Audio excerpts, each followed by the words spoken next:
University of Alberta's sexual and gender-based violence policy promises a trauma-informed approach. There's a lot to unpack in that term, starting with what trauma is, how it happens, and its potential effects on a survivor. When referring to individual experiences, we often use the term trauma quite loosely to refer to distressing, stressful, and uncomfortable situations. However, it has a much more specific definition. Trauma is a psychological and physical reaction that takes place in the brain. It is typically born out of an event that causes a combination of fear, horror, or terror, and actual or perceived lack of control. Negative feelings of being upset, distressed, or overwhelmed do not on their own constitute trauma. It is fear, horror, or terror when it co-occurs with a real or perceived lack of control that creates trauma. It can result in the feeling that one's life is at risk, even when it may not seem that way to an outside observer. Sexual violence is well understood as an experience of trauma due to its sexualized nature and the fear of injury or death that often accompanies it. Recall that our definition of SGBV in the policy includes a wide range of behaviors, and not all will cause trauma. In addition, individuals experience trauma in individualized ways, depending on personality traits and sociocultural history, specific characteristics of the event, meaning of the trauma to that person, whether they had prior traumatic events, especially in childhood, which can shape future responses. Most people work through and resolve trauma over time. Post-traumatic stress disorder, or PTSD, is unresolved trauma in which a person is unable to recover from or move beyond a traumatic event. Symptoms may include flashbacks, nightmares, and severe anxiety, as well as uncontrollable thoughts about the event. Most people who go through traumatic events may have temporary difficulty adjusting and coping, but with time and support, they usually get better. If the symptoms get worse, or last for months or even years, and interfere with day-to-day functioning, the survivor may have PTSD. There are certain factors we know can increase the trauma response from sexual violence, including a lack of predictability and loss of control or immobility during the experience. A sense of betrayal. Consider that the majority of sexual assaults, 80 to 85%, are committed by someone known to the survivor. When the person who caused harm is well known to the survivor, or someone they trust, or someone in a position of authority over them, the sense of betrayal increases. Survivors of sexual assault often experience shame, guilt, or self-blame. While community care and social support after a traumatic event are of significant benefit to survivors, a lack of social support can increase the trauma response. Previous trauma, especially at an early age, can increase subsequent trauma responses. The trauma response is increased when the traumatic event is sexual in nature.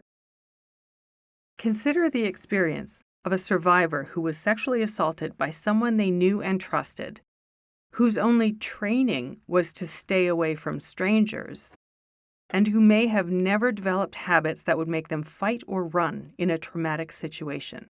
Imagine also if they did tell someone who then didn't believe them or who blamed them or who thought they were overreacting or hysterical. It's no wonder when you see this list of aggravating factors that some sexual assault survivors can develop PTSD. When a traumatic event occurs, the brain is flooded with stress hormones. This starts a chain of reactions, usually beginning with a freeze response. Some survivors report an enduring inability to move or control their own response, and they can't understand why. Because the executive functioning of the brain shuts down to put all of its energy into survival, a person is not able to make logical decisions or analyze the situation during the event. Memories are encoded in a different part of the brain than they normally would be, which means that some might be much more vivid, like the memories associated with sensory experiences, such as smells, textures, sounds, and so on. Others are not encoded or recalled in different ways. Details that you might notice every day, like the order of events or the color of a person's shirt, can go unencoded because they were not central to that person's survival at the time. At this stage, a person typically resorts to ingrained or habitual behaviors. This is where the notion of fight or flight comes in.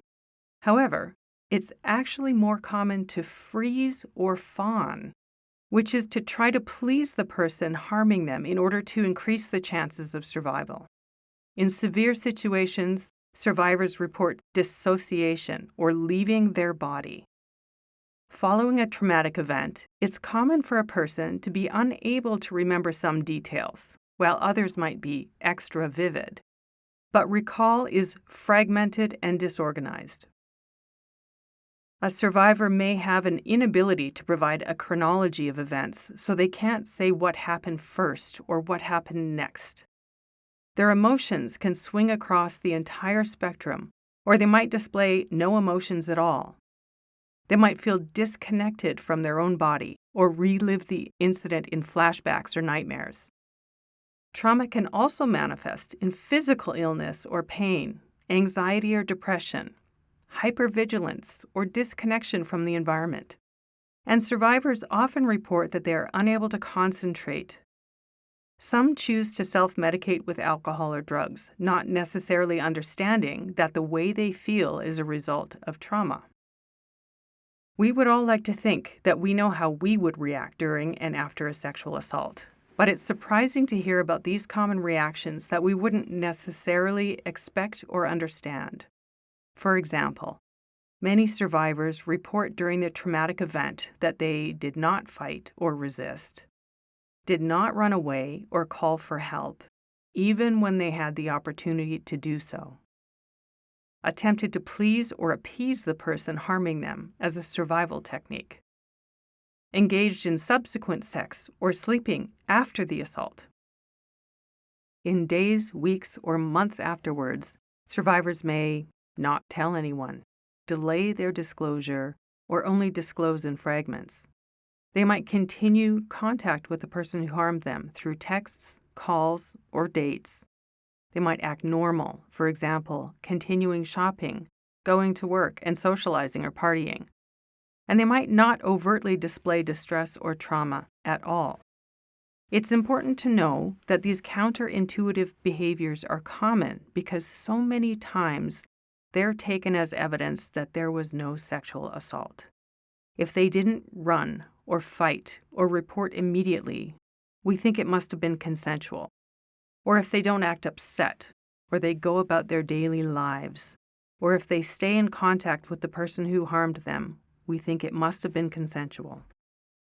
It's important to note that none of these things are indicators of consent. In fact, these behaviors are consistent with trauma. Sometimes a person who's been through a trauma feels like they're reliving the event. We call this being triggered. Being triggered means re-experiencing the original trauma and not being in the present moment. In the absence of an overt reaction, it's easy to miss the signs, but someone might be disconnected from the current environment or stare past you, not engaging with you when you're speaking to them. They might overreact, for example, to sounds, smells, and other environmental cues, or underreact or have a completely flat affect. Remember, you're not an expert in trauma, and you should never try to diagnose or treat it, but you can recognize the signs and ask them if they're feeling triggered. To help someone come back from being triggered is to get them to notice the environment they're currently in. The best way to do that is to appeal to their senses. Examples include grounding or breathing exercises. For example, 2 big inhales followed by a long exhalation 3 times, which brings the body back to baseline. Squeeze or stress balls or other textured items or toys that they can handle. A hot drink that they can wrap their hands around and take a sip. Asking them to pay attention to the environment, for example, count objects on the table or listen to the birds outside. Or ask them to pay attention to how their body feels. For example, wiggle their toes, stamp their feet, clap their hands, or snap their fingers and focus on how that feels to them. How does this knowledge translate into trauma-informed practice when someone has disclosed an experience of SGBV to you? The following advice applies in situations in which a survivor is seeking to learn about their options after an experience of SGBV. Allow the individual time to process information, formulate thoughts, and articulate their points. Do not rush the conversation. Be comfortable with silence. Don't make them relive the experience by asking for more information or details about what happened. Recognize that you do not need this information to support them, nor are you entitled to it. Know that trauma can manifest in different ways at different times. Needs change over time. What a survivor needs today may not be what they need tomorrow. Let them know that we can be flexible and meet them where they're at. Ask, what is most important to you right now? What is it you need to focus on? Above all, believe them, validate their experience, and let them know that their reactions are normal. Let them know that they have options. They can choose what they want to do, and doing nothing is a valid option. If you do talk to them about options, many will need time to process the information.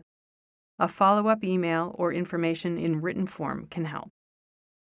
It's important to acknowledge when you don't have the capacity or ability to be their support person. Be sure to refer them to the Sexual Assault Center where they can seek confidential support. The good news is that you don't have to know whether a person has experienced trauma in order to incorporate these strategies into your work. They're effective whether or not a person has been traumatized. I want to end this video on a positive note.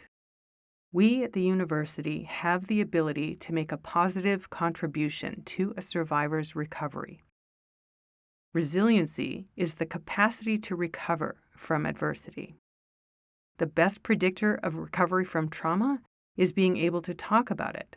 Shoving the experience away, trying to forget, or keeping it secret may be a self-protective measure at first. In the long run, they can be counterproductive to recovering from trauma. At the same time, these are very common responses. At some point, however, most people need to talk or take action in some way. We want to provide a safe place for them to do so. Tap into their strengths that they maybe didn't even know they had, and gain new skills or capacities as a result of their experiences. In summary, here's what we know. Supporting survivors can help transform post-traumatic stress into post-traumatic strength.